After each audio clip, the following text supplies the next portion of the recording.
Hey folks, this is Vince with Dad's Gaming Addiction, and today we're going to check out the tabletop game Latice. Now it's important to stress that this game is currently on Kickstarter, so what you're seeing right now is a prototype. All of these components are prototypes, and prototypes are generally not reflective of the final product. Now this game supports between 2 and 4 players for ages 6 and up, and the average play time is about 20 minutes or so. And the general idea behind this game is that players are going to be receiving a pool of these tiles. And these tiles have varying pictures and colors on them, similar to Quirkle. And you're going to be putting them on this board. And your goal is to get rid of all of the tiles that you were assigned at the very beginning of the game. And you won't be able to use all of them at once, though. You'll have to use these racks. You'll be able to draw so much from your pool to put into your racks, and then from the racks you can play them on the board. And if you play them in the right way, you can actually get these special tokens or pieces that allow you to perform special actions. So I guess you can say that this game is a little similar to Quirkle and it's a little similar to Scrabble, but then again, sort of not. So let's just take a quick look at the components and see how the game is played. Okay, so I'm going to briefly go over what gameplay may look like. Now, during the game setup, what's going to happen is each player is going to get one of these tile racks here, and each player is going to receive a number of these face-down tiles at random. And this isn't obviously going to look like game setup at all, because you've got some flipped over, but I wanted to quickly show you what some of these tiles look like. You've got like a green turtle here, you've got a purple dolphin here, you've got an orange dolphin over here, and the color and the shape will play an important role on how players can actually place tiles onto the board. But to sum it up, each player will get so many of these face-down tiles like so. Well, maybe not like so, but I think you get the idea. Each player will get so many of these face-down tiles, and the number of tiles you get all depends on the number of people playing the game. In a 2-player game, 42 tiles each. 3-player game, 28 tiles each. 4-player game, 21 tiles each, and so on. But each player is going to have so many of these, and then each player will select 5 at random for these face-down tiles to put into the rack. And then throughout the game, what's going to happen is for the first move, the starting player will place a tile from their rack face up onto the board into the center moon space here. And then from there, for the rest of the game, players are going to be trying to build off the tiles that are currently on the board.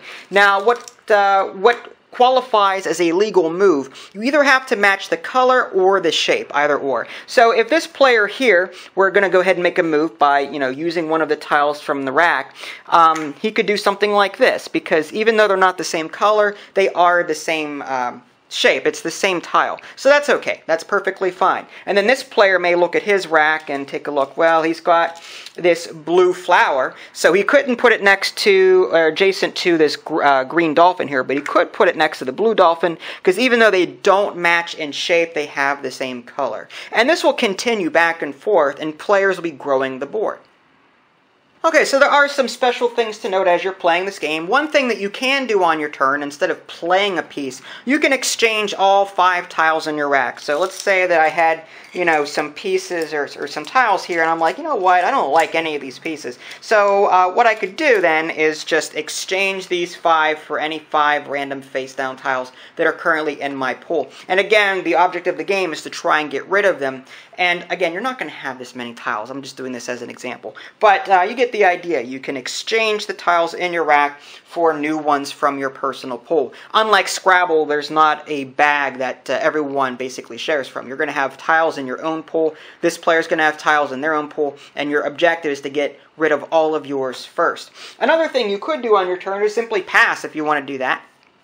You'll also be earning these sunstones and these half stones throughout the game. The blue one is the half stone, and the gold one is the sunstone. And they do the same thing, except you need more of these half stones in order to do the same thing that your sunstone can do. You need 2 of these to perform an extra move. Like if you want to take an extra move throughout the game, you would turn 2 of these in. There's no limit to how many you can have. If you want to take an extra move, all you need is 1 of these. So 2 of these equal 1 move, and then 1 of these is equal to 1 move. But you can only have, I believe, 3 of these, at least if I remember right from the manual. So you'll be collecting these in order to turn these in to make extra moves. Now, you can also turn in 3 of these sunstones in order to get these wind tiles. And these wind tiles are used to basically move an existing tile on the board, sliding it over to an empty space. So like I could do something like if I were to play this piece, I could slide this over like that,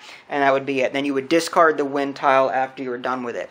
So wind tiles can be used to move things around on the board, which is pretty cool. And like I said, you can discard 3 of these sun tiles in order to get one that may have been discarded previously by another player, which is pretty cool. And then after that, basically players will continue playing back and forth, trying to empty their pool, and then the first player that does so will win the game. Alright, so there you have it. This was a very crude rundown of the rules. This was mainly meant just to show off the game and to expose you to it, so you could see how it looks and whether or not you'd want to support it.